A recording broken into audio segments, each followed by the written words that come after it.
Ayyaanniif nagaan abbaa gooftaa keenyaa Yesuus Kiristoos biraa hunduma keessaniif haa ta'u. Attam jirtu nagaa keessanii Efesooniin kutaa 13ffaa geenyeerra amma Waaqayyo baay'ee nu gargaaree jechuudha. Dubbii isaa akka nuyi barannuuf inni barsiisuudhaaf ergamee Hafuurri Qulqulluun dubbii isaa bayeessa godhee nu barsiisaa irraa hidheeta namana. Kanaaf isinis anis jireenyi keenya ittiin gara gaariitti, gara yaada Waaqayyootti, gara Kiristoositti ittiin guddataa akka inni jiru shakkiin qabu. Itti fufnee wajjin barraarrasi lakkoofsa 15 irraa jalqabnaarra boqonnaa tokko, Efesoon boqonnaa tokko lakkoofsa 15 kaasee hamma dandeenye wajjin ilaalla. Akkas jedha maqaa gooftaa Yesuus Kiristoosiin nan dubbisa. Ammas ani gooftaa Yesuusitti amanuu keessan warra Waaqayyoof qulqullaan jaallachuu keessanis dhaga'eera. Waa'ee keessaniif Waaqayyoon galateeffachuu kadhata koo keessatti isin yaadachuu hin dhiifne jedha. Waan gurguddaa lama kaase lakkoofsa 15 irratti. Waan gurguddaa lama. Inni tokkoffaani Waaqayyotti amanuu keessan. Inni lammaffaan immoo warra Waaqayyoof qulqullaan jaallachuu keessanii dhaga'e jedha. Waggaa lamaa ol isaan bira ture jenne Phaawulos yeroo waldittiin kun biqilte biyya sana keessatti hamma Yihuudoonnii fi Giriikonni biyyicha keessa jiraatan hundumtuu amma dhaga'anitti waggaa lamaa olii fi guyyaa guyyaatti mana barumsaa keessatti wangeela isaan barsiisaa tureera jenne. Amma garuu nan dhagee waa'ee keessan jedha. Nan dhagee waa'ee keessaniidha. Hin jiru namachi eessa jira akkuma jalqaba irratti kaafnee Roomitti mana isaatti hidhameera. Mana isaa keessattitu Roomitti hidhamee waan jiruuf isaan bira hin jiru nama. Erga isaanitti adda bahee erga isaan argee waggaa 5 amma waggaa 7 ta'uu danda'a. Waggaa 5 amma waggaa 7 ta'uu danda'a. Erga isaan argee Phaawulos. Kanaafuu waa'ee isaanii hiyyaafata. Egaa beektu akka ammaa kana teknooloojiin hin jiru. Kanaafuu kan inni irraa dhaga'u nama qaamaanii isa bira dhaqe duwwaadha. Nama Efesooniin ture isa bira dhaqe irraatu dhagaarraa kan hafe yookaan immoo xalaa barreessaa irra reefu kanarraa kan hafe karaan ittiin inni waa'ee isaanii dhaga'u hin jiru. Garuu namoonni Efesoonii dhufanii jennaan namootarraa dhaga'e. Waa'ee isaanii dhaga'e. Attamii warra Efesoon sunii waldaan Efesoonitti waggaa 5, waggaa 6, waggaa 7 dura biqilte sunii attam taate magaalichi attamtee wangeela hojii wangeelaa biyya sanatti attamii jedhee gaafannaanii warri Efesoonii ennaanii Waaqayyotti amananiiru. Ameen. Warri Efesoonii Waaqayyotti amananiiru. Kana duwwaa miti warra Waaqayyoof qulqullaan immoo hin jaallatu. Jaalalaan beekamuudha isaanii. Yeroo darbe isinii kaaseen ture jaalala kee duraatti deebi'i. Isa ergamaan Yohaannis ittiin jedhe mul'ata Yohaannis boqonnaa 2 irratti. Jaalala kee duraa sana qabbanaa'e. Ilaa amma yeroo kana waldattiin erga dhaabattee gara waggaa 7 ta'uu dandeessi 5-7 gidduudha jedhamee yaadama. Jaalalli isaan namaa qaban iyyuu kan Kiristoos miti. Jaalalli isaan warra Waaqayyoof qulqullaan jaallatan iyyuu jaalalli waldaa Efesoon qulqulloota Efesoon gidduu jiru iyyuu waan nama maalaluudha. Jaalala guddaatu jira. Jaalalaan beekamu warra Efesoon nama jaallatu jedhamaniitu beekamu. Kanaaf amma dhuga ba'umsa namaati kun amma namatu dhufeetu attamii warra Efesoon jedhee Phaawulos gaafannaan isaanoo maal ta'aniiru jedhee Yesuusitti amananiiru. Hammasatti amananiif immoo ijoollee Waaqayyoo ta'aniif abboon kennameeraaf jedha. Akka nu itti amannuu fi Kiristoosiin gara biyya lafaatti erge Waaqayyo. Yesuusitti amanee fayya namni. Yesuusitti amanee fayya namni kan nu ittiin fayyinu amantiidhaaf amantii duwwaadha. kan nu ittiin fayyinu. Namni amantiidhaan Waaqayyoon gammachiisan barreessaan warra Hibroota. Karaan namni ittiin Waaqayyoon gammachiisu tokkoof tokkittiin amantiidhaan, amantii jaallata Waaqayyo. Mootummaa Waaqayyoo keessatti siistemii mootummaa Waaqayyoo amantiidhaan hojjeta. Siistemii mootummaa seexanaa immoo sodaadhaan hojjeta. Lafa sodaan jiru amantiin hin jiru. Lafa amantiin jiru sodaan hin jiru. Lamaanuu dabbaalli hin galan. Ruummeetii ta'uu hin danda'an. Wantoota wal faallessanii tokko mootummaa Waaqayyoo keessatti hojjeta, tokko mootummaa seexanaa keessatti hojjeta. Kanaaf Macaafa Qulqulluun hin sodaatinaa. Si'a 365 ol barreeffameera sodaatinaa kan jiru Macaafa Qulqulluu keenya keessatti. Etu akka kiniinitti liqimsine iyyuu guyyaatti si'a tokko hin sodaatinaa jira jechuudha. Yaayyaa sun sodaatinsiin hin jenneen jedha Waaqayyo hin jaallatu Waaqayyo sodaa. Sodaa kan sitti gadhiisu seexana. Gaafa sodaattee mo'amtee taate. Gaafa sodaattee kaatee amantiin hin jiru sibira.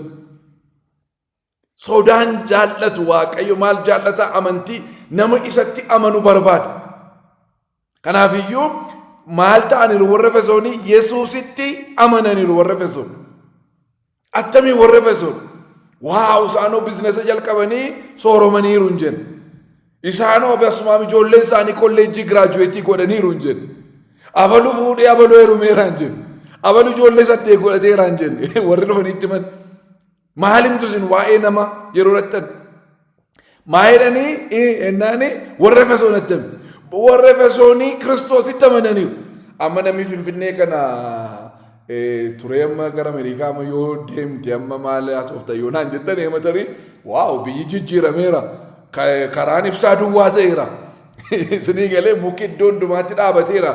Biyyi qulqullaa'eera baay'ee bareedeera jechuun hin danda'a. Waggaa 3 Finfinnee ture kana keessa jijjiirama akkasiitu jira. Isa miti ammanni kun waa'ee ibsaa miti kan inni haasa'aru. Isinii galee waa'ee qulqullina karaa miti. Kun hundumtuu barbaachisaa waa'een isaa ijaaramaa jiru miti. Waa'ee dinagdee Efesoon miti. Wanti inni haasa'aru.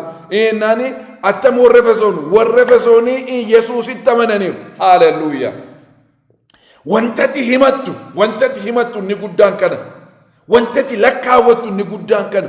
Himadhu eenyuati yoo siin jedhanii ani Yesuusitti nama amaneera. Ani bartuu Yesuus Kiristoos. Ani duuka buutuu gooftaa Yesuus. Ani Yesuus Kiristoosiin nan jaalladha.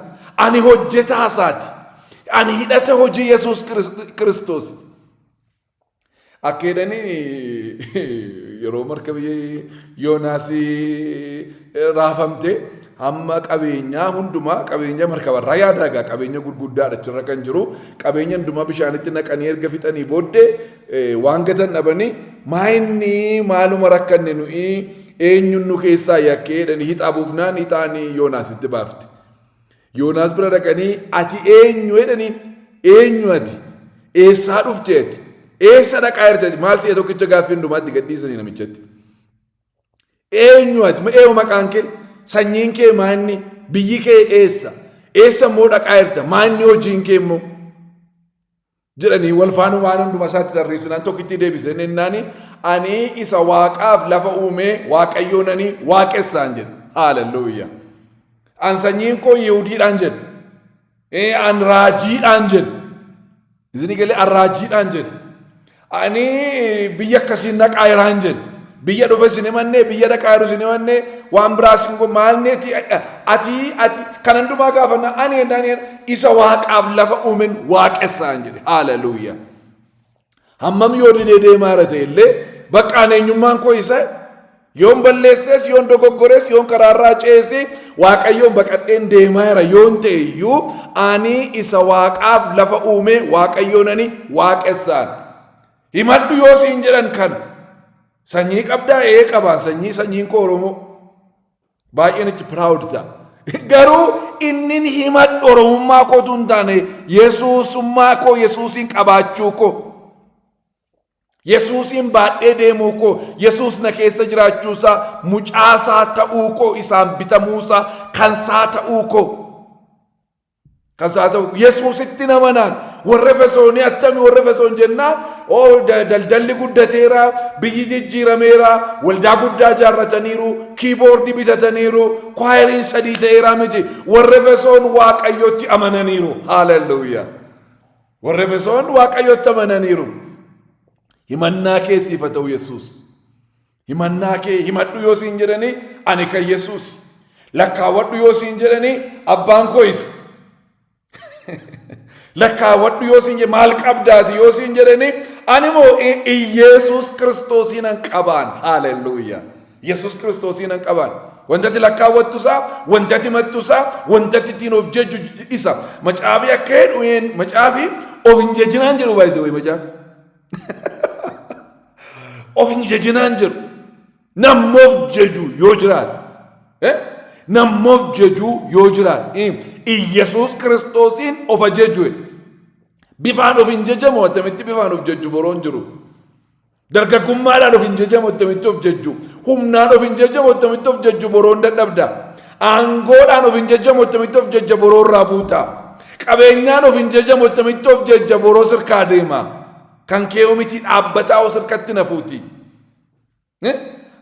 Mana keessa jiraattuun of hin jejamu, bor keessa jiraattee on beektu. Konkolaataa ooftuun of hin jejamu, etuma of jejjeetuun fixin aksiidantiin oo dhufuu danda'a. Wanti ittiin of jejamu, of jejjuu barbaaddu, kan yoo of jejjuu barbaaddani, wanti sittiin of jejjani Iyesuusin. Imi abbe Iyesuusin an qabaan. Haaleluyyaa. Iyesuusin an qabaan. Jetteetu isaan of jejja. Of jejuun keenya Yesuusi. Lakkaawwannaan keenya Yesuus. Kanaaf iyyuu maadhanitti manii warri Efesoon Phaawulos dhiyennaanii Yesuusitti amananiiru. Haaleluyyaa. Amantii wanti caalu hin jiru biyya lafaa kanarra. Amantii wanti caalu hin jiru. Tokko kanatti Waaqayyoon gammachiiftu isa. Lammaffaa immoo kan gatii guddaa sii qabu isa. Amanannaa keessanii isa gatii guddaa qabu hin gatinaadha. Sagaleen Waaqayyoodha. Maanni wanti gatii sii baasu siif? Maanni wanti gatii guddaa qabu warqeetti meetiitti shallagamuu kan hin dandeenye. Hammana jedhamee gatii isaa namni baasuu kan hin dandeenye. Wanti gatii guddaan ati of biraa qabdu maanni amantii. Amanannaa keessan isa meeqa baasu isa gatii guddaa qabu. Hin gatinaa isa. Hin gatinaa isa. Wanti seexanni si duukaa fiiguuf amantii si keessaa fuudhuudhaaf. Kanaan dura isinitti himeera. Barumsa Efesoon irratti. Wanti seexanni si duukaa fiiguufi maaliif amantii keessi keessaa fuudhuudhaaf. Wanti inni hamma kana Iyyoobiin rukutee fi amantiidhaaf. Qabeenya hamma sana, harroota hamma sana, sangoota cindii hamma sana, hoolota hamma sana, fixuunsaa, hojjetoota hamma sana fixuunsaa, ijoollee isaa kurna fixuunsaa, manni fooqii guddaanii kan ijoollee isaatii sun jiguunsaa, dhanni isaa sun ciccitee tortoree ajaa'uunsaa, haadhi manaa isa dhiiftee sagantee deemuun, hiriyoonni hundumtuu diinatti ta'uun namni hundumtuu itti gaggalagaluun, nama hundumaaf haasaa ta'uunsaa, nama hundumaaf ajandaa ta'uun Iyyoobi maaliifi maa kana godhe seexanni yoo jettanii amantii waan jedhamu keessaa baasee gatuudhaaf. Kanarraa kana fekkoo qabeenyaa yoo ta'e sooressiisee Iyyoobiin caalu jira. Gara ba'a biiftuutti malee inni sooromisaa gara lixa biiftuutti miti. Gara kaabaatti miti, gara kibbaatti miti. Inni gara ba'a biiftuu duwwaatti namni isa caalu hin jiru. Nama sooressa malee golee sadanitti koo namoonni isa caalan baay'eetu jira. Isin galee maaliif Iyyoobiin barbaadare biyya lafaa guutuu naannee maafi maanni Iyyoob? Eessaa dhuftaa beennaan biyya lafaa guutumaa naannee dhufee seetan. Joortuudha seetan. Injoora jooraa oola seetan. Injooriin haasen hojii hojjedha. Hojii hojjedha. Biyya lafaa guutummaa naannee Iyyoobiin argiteereen maal Iyyoobiin addamitti argatoo dallaatti ijaarteertaadhe. Dallaan xilgooteetti ijaarteerta gaafa naqee ilaalu karritti namichi itti lixan hin jiru. Dallaan naanna'ee itti ijaarameera. Dallaa biddaa dallaa sibiilaatti ijaarteeti. Waan nuyi penetireetii goonee isa bira ga'uu hin dandeenyeenitu ijaarameera hin argamu inni. hin argamunne maaliif Iyyoobiin gaada seexanni amantii keessaa fuudhuudhaaf akka jedhe gooftaa Yesuus Simoon yennaani seexanni akka nama qamadii gingilchuutti isin gingilchuuf jedha gingilfamuudhaaf jettu isin gingilchaannaani seexanni isin gingilchuufi kadhateera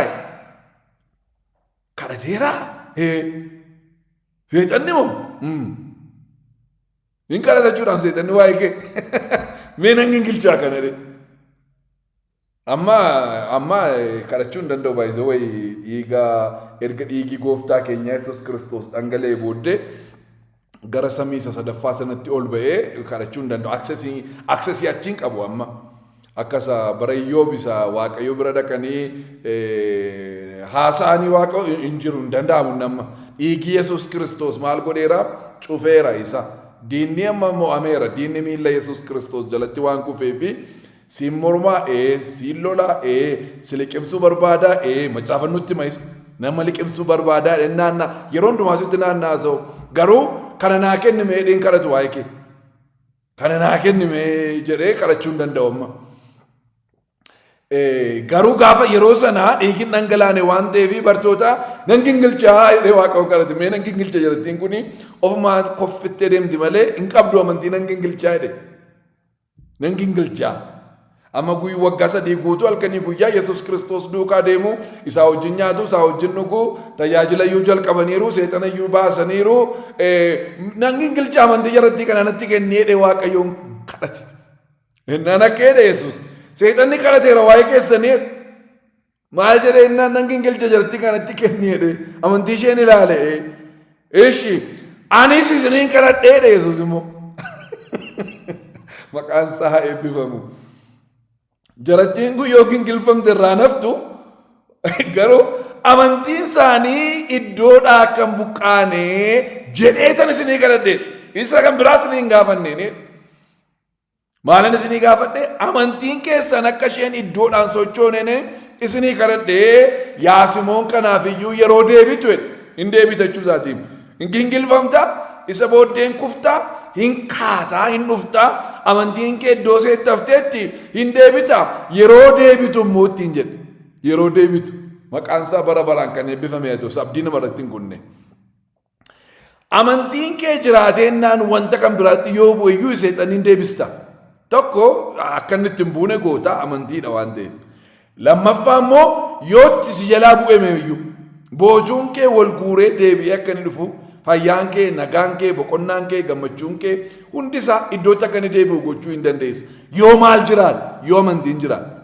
inni kaan jiraate amantiin deemeennaan garuu isa kaaniin amantii bituu hin dandeessu isa kaaniin amantii deebisuu hin dandeessu amantiidhaan garuu waan hundumaa deebisuu dandeessa nama amanuuf waan hundumaatu ta'a waan ta'eef maqaan Waaqayyoodha bara baraan kan eebbifame haa ta'u kanaafuu kwaalitii guddaatu warra Efesoon biratti argame maannennaan warra Efesoon Yesuusitti amananiiru yaa Phaawulos eeneen abeet yaa amantii isaanii waggaa 5-7 ati isaan dhiiftee deemte kana keessatti in dubbatin bakka amantii warra Efesoonii amantii gurguddaatu isaan keessatti argame biyyi guutuunii galagalee amantii Kiristoosiin fudhateera wangeelli biyyicha keessatti hin babal'ate ittiin jedhe waan guddaa itti aaneemumaa jedheeni Yesuusitti amanuu keessan warra Waaqayyoof qulqullaan jaallachuu keessanii maalan godheedhe dhageeraa kan biraa immoo wanti isaan qabanii warra Waaqayyoof qulqullaan warri Waaqayyoof qulqullaan isini warri Waaqayyoof qulqullaan warra Yesuusitti amananiidha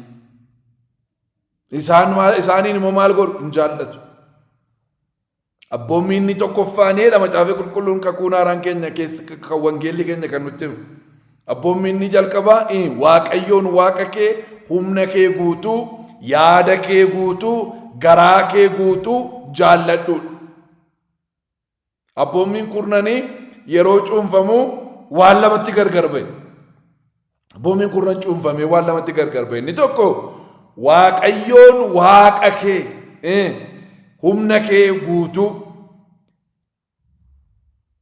yaada kee guutuu garaa kee guutuu hiramaadhaan miti.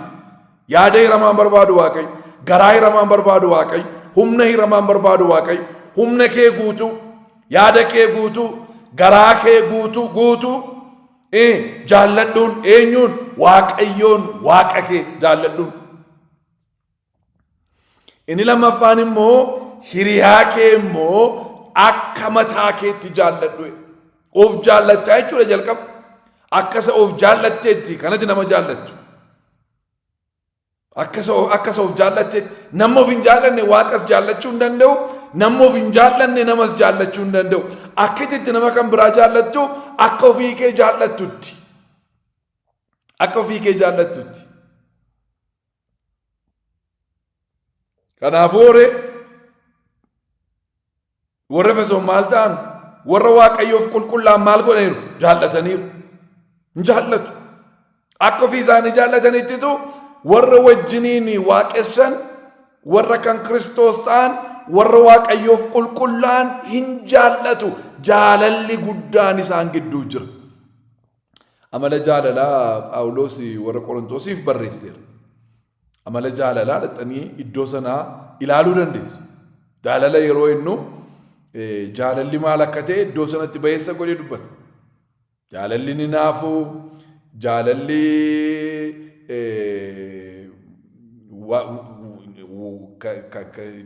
waan ofii dhaqee jaalalli kan nama biraa hin barbaadu jedheetu waan meeqa tarreessa achitti. Amala jaalalaa dhaqaatii kutaa sanaa dubbifadha. Isa duraa boqonnaa 13 yoo ilaaltanii boqonnaan suni boqonnaa jaalalaa jedhamee iyyuu beekama. Waa'ee kennaa hafuura qulqulluu erga haasee booddee waa'ee jaalalaati kan inni haasa'u. Waa'ee jaalalaa. Wanti sadii darbee jiraata. Wanti hundumtuu badeetu wanti sadii garuu darbee jiraata. Kennaa hafuuraayyuu hafeetu isaan asumatti nama tajaajiluuf kennamanii bara keessa dhaqanii nu barbaachisan. Raajiin barbaannu achitti, lallaban barbaannu achitti. Isinii galee namoonni faarfattoonni tokko waaqoo isaan eebbisu faarfannaa keenya duwwaatu nu duukaa darbaa. Faarfannaa keessa sii miti kan achi dhaqu. Faarfannaa haaraadha malee isa immoo walumaa wajjin faarfanna malee sooloon barbaannu achitti waaqoo sinaa eebbisu. Innumtuu nama lallabsi nama raajinis nafaa faarfannaa duwwaadhaa kanaaf faarfadhaa jedhu. Faarfannaasitti faarfannaan tajaajiluma asiiti inni akkuma wangeelaarraati. Of course waaqayyoon ittiin waaqessina. Waaqeffannaan garuu faarfannaa duwwaa miti. Dhaqna keenyayyuu qalma jiraataa goonee waaqayyoof laan aarsaa waaqayyooti nuyi. Ittuun faarfatin namni waaqessuu hin danda'a. Kanaafuu faarfannaa isa hasii waaqeffannaa isa amma jiru kana fuuneedhaan namiiti achi. Isa fuuneen nannu achitti faarfannaa haaraa faarfannaa hunduma keenyatu walga'e immoo faarfata malee inni tokko hin geggeessaa inni kaan immoo hin geggeeffamu miti achitti. Maqaan isaa bara baraan kan eebbifame haa ta'u. Garuu wanta sadii darbee deema. Waan sadii keessaa inni hangafaa inni guddaan jaalala. Jaalalli jiraachi. Hundumti keenya wal jaallannaa. Waaqayyoon hin jaallannaa, ofii keenya hin jaallannaa, walii keenya hin jaallannaa achittis. Jaalalli hin darbee bara keessa nu duukaa jiraata. Jaalalli hin jiraata. Wal jaallachuun achiyyuu jira. Kanaaf qulqulloonni biyya lafaarra yeroo jiraannu wanta guddaa gati jabeessa amantii keenyatti aanee kan nuyi eeggachuu qabnu jaalala qulqullootaati. Warra waaqayyoof qulqullaan jaallachuu. Warra waaqayyoo fi qulqullaan jaallachuu. Gaafa jaallattu immoo waan namarratti lakkooftu. Gaafa jaallattu immoo of hin tuultu. Gaafa jaallattu immoo hin hinaaftu. Jaalalli namaaf nama gidduutti abboommi kurnan keessaa seera kenname beektu miti. Namaaf nama gidduu gaafa nama jaallattu abboommiin inni namaaf nama gidduu sun hin eegamaa jechuudha. Gaafa waaqa jaallattu abboommonni inni waaqaaf nama gidduu suni hin eegama jechuudha. Kanaafuu abboommiin kurnan suni kan inni ittiin hidhame inni guuteera baay'isawee Kiristoosii raawwateera isa. Abboommiin hin diigamne hin raawwatame malee Kiristoostu dhufeetu nama ta'ee abboommota kurnan sana fulfiil godhe. Inni guuteera. Akka guutee hojii isaa raawwateera inni. Amma moomaa inni jaalala waaqaaf jaalala namaa warra Efesoonii Kiristoositti amananiiru. Nama immoo hin jaallatu. Akkamittiin akka ofii isaaniitti namoota jaallatu. Kanaaf obboloota koo maal wal gochuu nurra jiran wal jaallachuu. Jaalala isa Kiristoos ittiin nu jaallateeni wal jaallachuu. Jaalala ittiin jaallatamneeni wal jaallachuu. Waaqayyo ofuma isaattuu jaalala inni. Jaalala kennuu irra darbeetu jaalala ofii isaatiin. Amma gara guutummaa Kiristoositti hojjetamna gaafa jennu isa kana inni nu itti hojjetamu. Namoota akka mataa keenyaatti jaallachuutti hojjetamna. Kiristoosin fakkaachuu jechuun ikkoo funyaan keenyatu, ija keenyatu, fuula keenyatu isa fakkaata miti.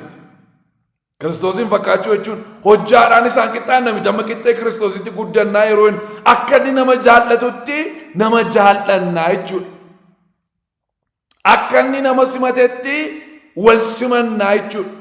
Simannaa simatamneen amma nuyi diina taanee utuu jirru nu jaallate malee waan gaarii nu biratti argee miti. Kanaaf nusi namoota waan gaarii biratti agarru duwwaa miti kan nu jaallannu. Namoota nu jaallatan duwwaa miti kan nu jaallannu. Duddabaasaa miti jaalalli.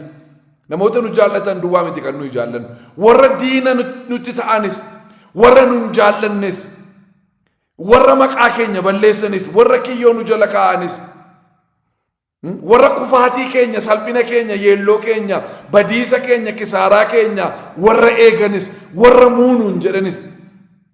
Uffannee deemuu keenya, bareeduu keenya, nutti toluusaa nu keenya warra hin jaallanne iyyuu nu maal goona hin jaallanna. Maaliif wanta ittiin jaallatamnu utuu hin qabaatin diina isaa utuu jirru, cubbamoota utuu jirru, ilma isaa Yesuus Kiristoosiin nu kennuudhaan Waaqayyo nu jaallate waan ta'eef.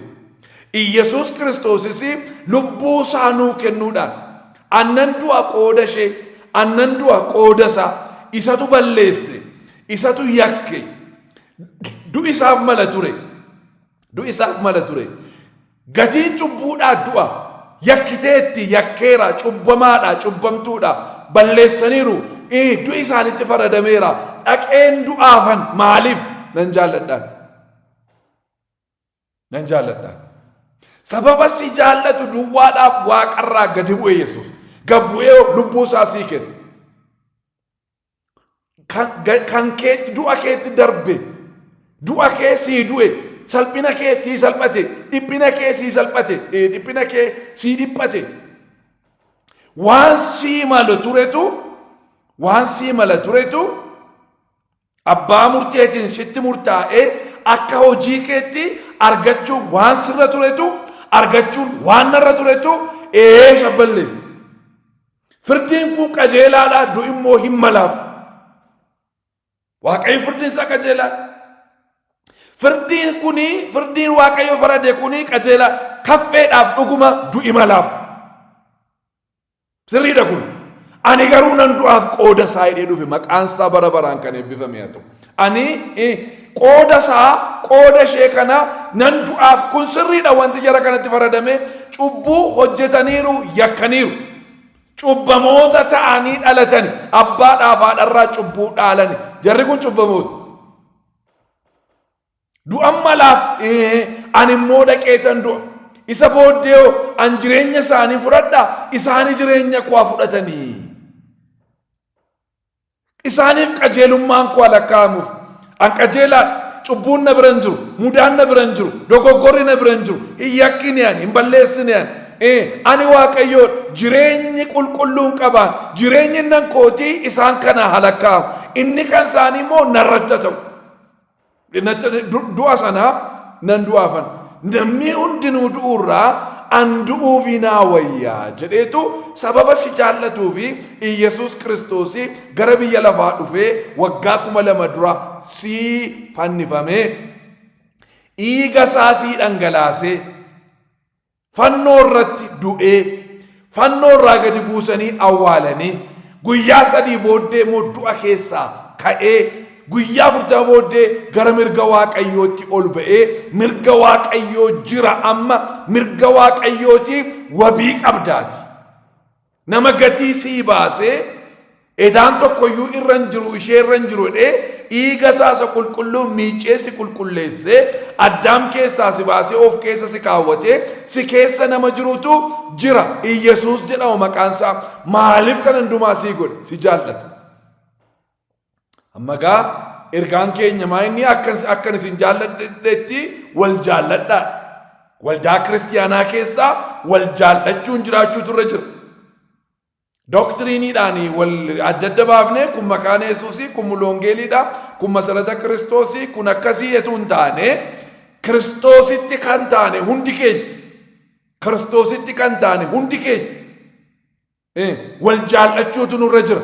Wal keessa jirras waan ta'eef Kiristoos yeroo na keessa lixee nama isa keessa jiru hundumaa fudhatee na keessa lixe. Kanaaf ati Kiristoos keessa jirta waan ta'eef Kiristoos si fuudhee dhufee na keessa waan lixeefi na keessa jirta jechuudha. Si keessa yeroo dhufee lixe Yesuusii naan fudhatee namoota isa keessa jiran hundumaa fudhatee dhufee waan si keessa lixeef wal karaa Yesuus Kiristoosii Waaqayyo keessa akka wal keessas lin'eerra waan ta'eef bu'aa dhanna tokkooti waan taaneef nuyi.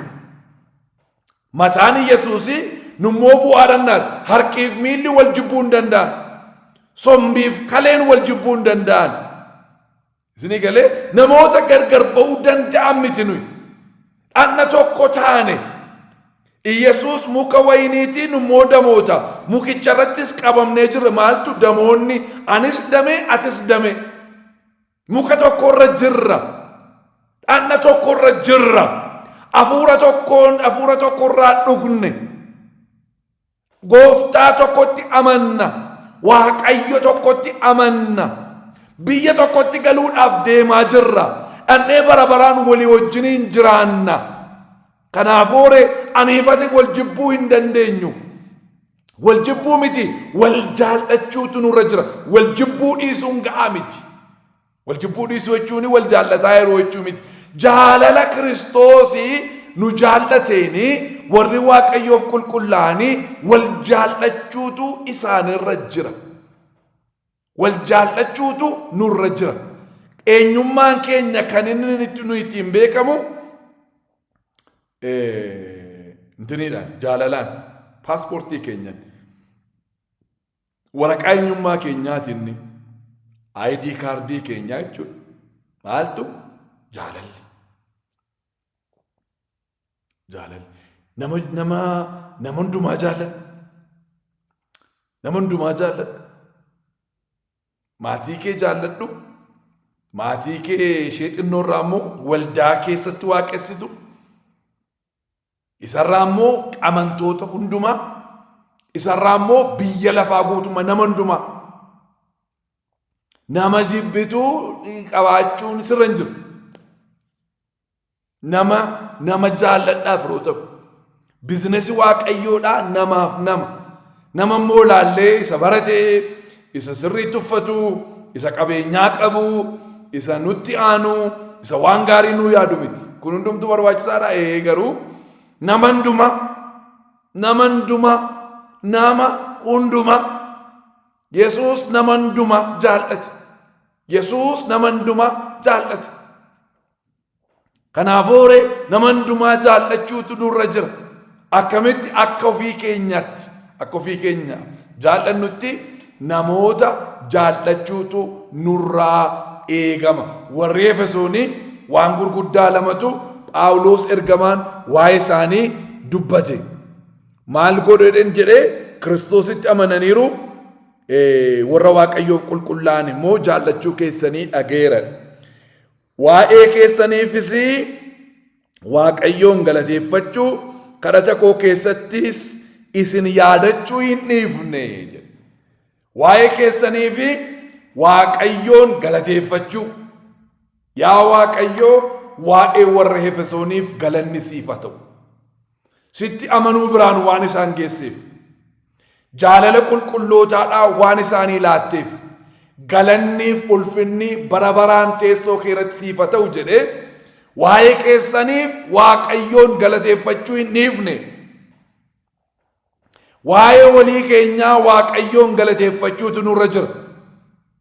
Waa'ee namoota kanaan dura turanii, waa'ee Phaawulos fa'a, waa'ee warra Efesoon amantii akkasii qabaachuu isaaniitiif, waa'ee qulqulloota har'a biyya lafaarra jiranii, namoota har'a Yesuus Kiristoositti amananii, namoota biliyoona 3 oltu Kiristoositti amananii kan jirantu jira jedhamee yaadama har'a.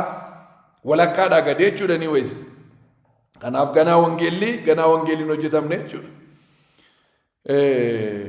Waa'ee warra sanaa, waa'ee warra amananii Itoophiyaa keessaa namoota miliyoona 30 miliyoona 40 ta'a jedhamee yaadama warri born again kiristiyaanii. Asumatti iyyuu ganaa baay'ee nu hafe jechuudha. Ganaa baay'ee nu hafe jechuudha. Garuu waa'ee warra kanaa, waa'ee warra Yesuusitti amantii qabanii, waa'ee warra dhoksaa guddaa kana bira ga'anii, waa'ee warra kennaa guddaa kana argatanii, iji isaanii banamee amantii Yesuusi bira ga'uu isaanii, waa'ee warra kanaa Waaqayyoon galateeffachuu, waa'ee waldaa dhaabataa jirtu, waa'ee mishineroota deemanii wangeela lallabaa jiranii, waa'ee warra wangeelaaf gatii baasaa jiranii, yaa Waaqayyo galanni bara baraan siif haa ta'u jennee Waaqayyoon galateeffachuu nurra jira. Waa'ee qulqulloota naannoo keenya jiranii, waldaa keenya keessa jiranii Waaqayyoon galateeffachuutu nurra jira. Isa duwwaa miti, waa'ee keessan kadhachuus hin dhiifne. Waa'ee dhuma ammayyuu immoo waa'ee dhuma warra fayyan kana, warra Yesuus Kiristoositti amananii jiran kana Waaqayyoon immoo kadhachuutu nurra jira. Waa'ee maalii kadhannaaf isa jedhu isa taanutti walii wajjin bara. Waa'ee warran fayyin biyya lafaarra jiranii gara biliyoona 5 ta'anii yookaan biliyoona 4 ol warran fayyin jiran addunyaa keenya dhaloota koo keessaa namoota biliyoona 4 ol tun fayyin biyya lafaarra jira. Har'a anaa wajjin biyya lafaarra kan jiran. Waa'ee warra kanaa Waaqayyoon kadhachuun narra jira. Waa'ee warra kanaa Waaqayyoon kadhachuun sirra jira. Utuu ati jirtu namoota biliyoonii 4 oltu addunyaa keenyarraa Yesuus kan jedhamu hin beekan. Yesuus kan jedhamu hin beekan. As kunoo biyyatti keessa jiraattu, biyya Itoophiyaa jedhamtu kana keessa gara namoota miliyoona 100tu miliyoona 100tti kan yaadame bira wangeelli hin gahin jira. Waa'ee isaan kanaa Waaqayyoon kadhachuu. Maal kadhattaaf? Waaqayyichi biyya lafaa kuni inni akka isaan agarreetti ija isaanii jaamse kun irraa rukutamee isa Waaqayyo kenneef Yesuusin arguu akka isaan danda'anitti, gara Yesuus Kiristoositti amanuutti akka isaan dhufanii fi Waaqayyoon isaanii kadhachuutu sirra jira. Ollaa kee nama meeqatu jira? Appaartimentii ati irra jiraattu keessa nama meeqatu jira? Mana barumsaatti barataa jirtu keessa, mana barumsaatti barsiisaa jirtu keessa nama meeqatu jira? Hospitaalatti keessaa hojjettu keessa nama meeqatu jira namni Yesuusin hin beekne? Warshaatti keessaa hojjettu keessa nama meeqatu jira namni Yesuusin hin beekne? Waajjirati keessaa hojjettu keessa nama meeqatu jira? Ollaa kee kanatti wajjin baatee laaqana nyaattu kanatti wajjiniin taaksii ta'u keessa teessee galtu yookaan baasii keessa teessee kanatti wajjin baatee wajjin galtu guyyaa guyyaatti namatti iddoo hojiitti argitu kan hin fayyin jiru nama meeqatu jira? Maasiin wangeelaa obboleessa obboleettii koo si bira jira wangeela dubbachuudhaaf si bira jira. Kanaafuu isaan kanaaf Waaqayyoon kadhachuutu nurra jira. Akka isaan maal ta'aniif gara isa isaanii kenname jireenya bara baraa isa of keessaa qabu. Ana karaan, ana dhugaan, ana jireenyi gara isa jedhee gara Kiristoos Yesuusiin akka isaan dhufanii fi namootaaf Waaqayyoon kadhachuutu nurra jira. Yaa warra Efesoon, ani waa'ee keessaniif Waaqayyoon galateeffachaa Waaqayyoon isinii kadhachuu hin dhiisu. Waa'ee keessaniif Waaqayyoon galateeffachuu kadhata koo keessatti isin yaadachuu hin dhiifne. Ergan gaafan isinitti adda ba'eeti kunoo waggaa 5 6 7 kana waa'ee keessaniin galateeffadha. Wangeelatti lallabeera waggaa lamaaf oliin biyya sana keessa ture waan gochuun irra jiraatu godheera fixeera jedheenniifne erga gaafa isinitti adda ba'eeti ani waa'ee keessan waaqayyoon galateeffachuuf waaqayyoon kadhachuu hin dhiifne ani jedhan. Hin dhiifne ani. Kanaaf kadhachuun isina soomaaf kadhata torban tokko miti wantichi yookaan yeroo isinitti duwwaa kadhachuu miti. Ganamas kadhadhu, guyyaas kadhadhu, galgalas kadhadhu, yerootti kadhadhu, yeroo malee kadhadhu, yaa Waaqayyoo warran fayyin jiran kana yaadadhu jettee waa'ee dhaloota keetiin kun maasii Waaqayyo sii kenneedha warra biyya lafaarra jiran kun. Afaan kee dhaga'iin Oromifa duwwaa haasa'iyyootti. Maal innati waaqessitu Waaqayyoo Oromifa dhagaa. Kanaaf isaanii kadhachuu dandeesse. Yoo afaan isaa dandeessee wangeelatti muudhaa baattee waaqayyicha biyya lafaa kana seexana kana isa ija isaanii jaamsee gurra isaanii duuchee garaa isaanii jabeesse kana irraa rukutuu dandeesse. Inni irraa rukutamee innaan iji isaanii hin banamu. Inni gurra isaanii irraa rukutamee innaan hin dhaga'u. Inni garaa isaanii irraa rukutamee innaan hin amanu. Inni ija isaanii irraa rukutamee innaan hin fayyu. Harka isaanii gara Yesuusitti ol kaasu hin jilbeenfatuuf ameen jedhuun galanni bara baraan kan Waaqayyoo haa ta'u. Kutaa itti aanutti deebinee wal agarra.